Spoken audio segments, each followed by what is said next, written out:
Hi guys, we are here directly live from the Conference of the Grand Masters of North America, and we have the pleasure to have with us today Clifford Stamm, more better known by Ship. Clifford is the chairman of the Fraternal Relations in Connecticut, and he makes part of the board of directors of the George Washington Masonic National Memorial. So, welcome. Thank you for thank you having me. It's a pleasure. Clifford, tell us one thing. What is going to happen special next year? At this conference next year, we will be celebrating it in D.C. And the Conference of Grand Masters travels around the country. They're finally coming home to the George Washington Memorial to have the Conference of Grand Masters. And during that conference, the Monday morning, we're going to rededicate the cornerstone after 100 years of laying the cornerstone for the George Washington National Masonic Memorial. Wow. There'll be a parade through the town of Alexandria that was done in 1923. There was 17,000 Masons there that paraded up the hill to dedicate the cornerstone. There was the President of the United States was there, the Chief Justice of the Supreme Court, both Masons.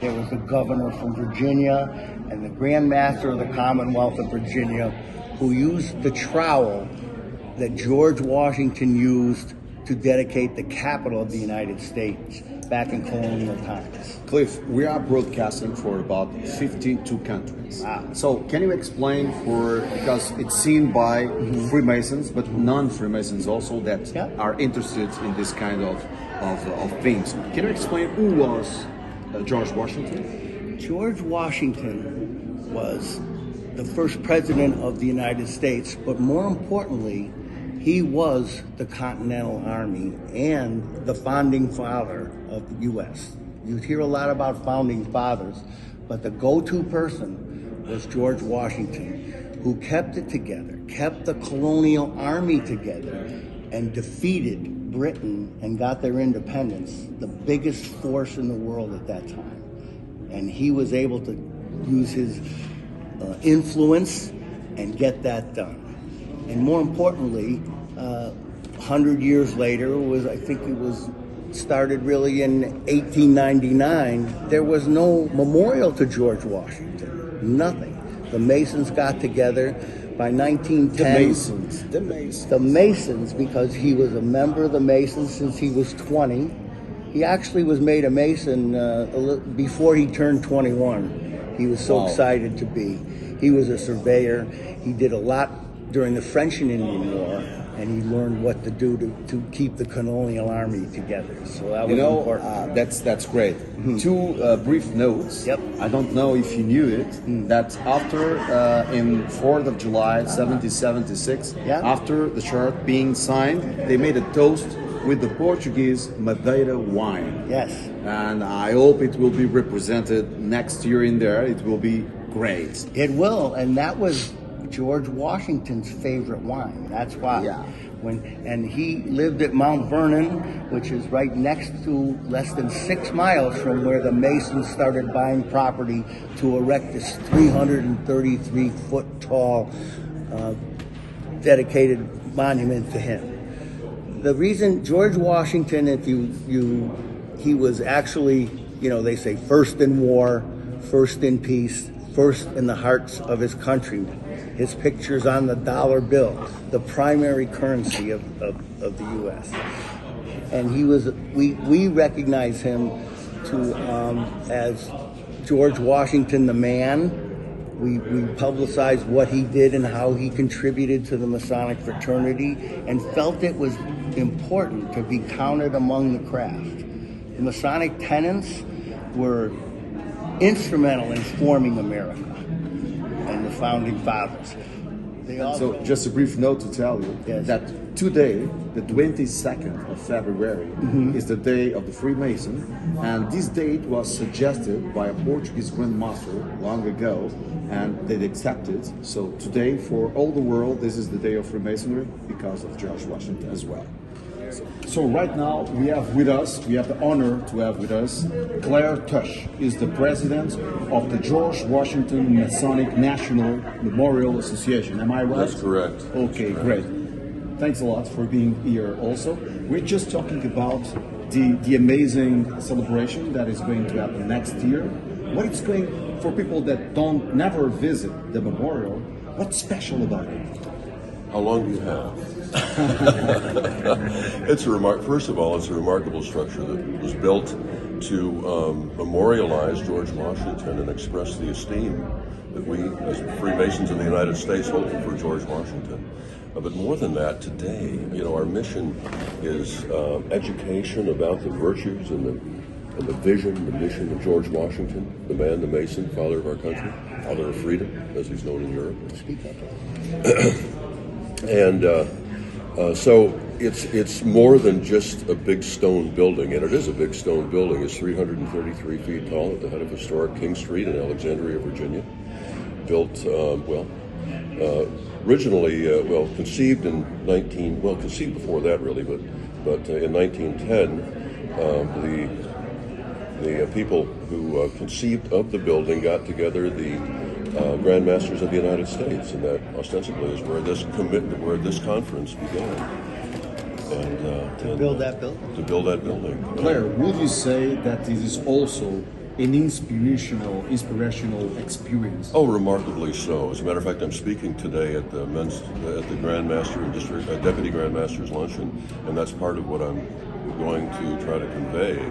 Is that whenever I've been on the board of directors since 2007, and every time I go into that building, it's just remarkable. We are all connected, right? And as was said years ago by a president, that connecting with George Washington is one of the most inspirational things that a president can do, to be at that level.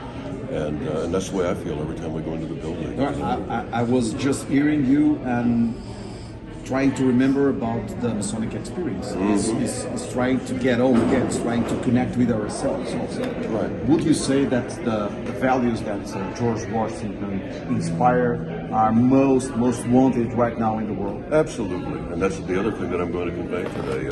Today perhaps more than any time in history, with the way the world is going, the vision, the morals, the virtues that he espoused, that speak to civility and helping your fellow man and being a good and upright and a People true, are forgetting and a true that. Mason. They are forgetting that today, and even now more than ever. Here in this country, we have President's Day now, as opposed to George Washington's birthday, and people. He's starting to fade into obscurity in many corners of the country and the world, probably. So now, consider that I imagine some of our viewers have already visited the memorial. What they can find different now? Well, it depends when they were last there. If we've developed new displays, new exhibits in the last 3 to 5, 7 years. We're completely restoring the building. We spent $11 million on it so far. We've got another $11 million so far over the last about 15 years. We have about another $1.5 million to go, and we hope to have everything done by 2023, right? Next year at this time. So it's a lot of work to be done. A lot of work has gone into it, and not a lot left. But there's still some major things to do, and we'll get those done this summer and into the fall. We're just talking with Cliff. There is going to be a huge parade as well. Is that right? Indeed. Back in 2023, when the cornerstone was dedicated, there were between 14 and 18,000 Freemasons there of all bodies, were mounted commandery units. There were, So it's a celebration of Freemasonry. It's a huge celebration of Freemasonry and, of course, George Washington. We've been planning this for about, 3 or 4 years.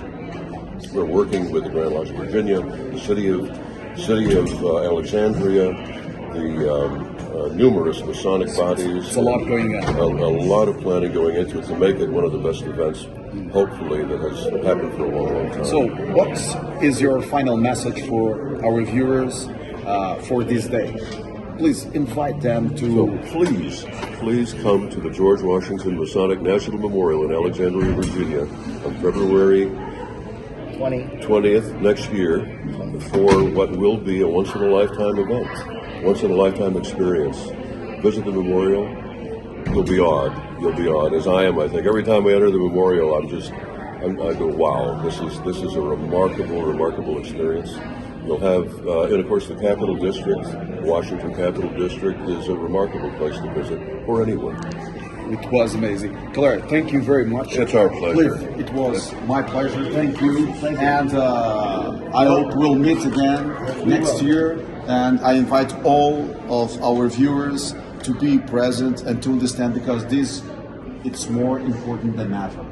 Because we know that all physical temples go away, like the Temple of Solomon, but if we keep that on our hearts, it will be forever. Thank you.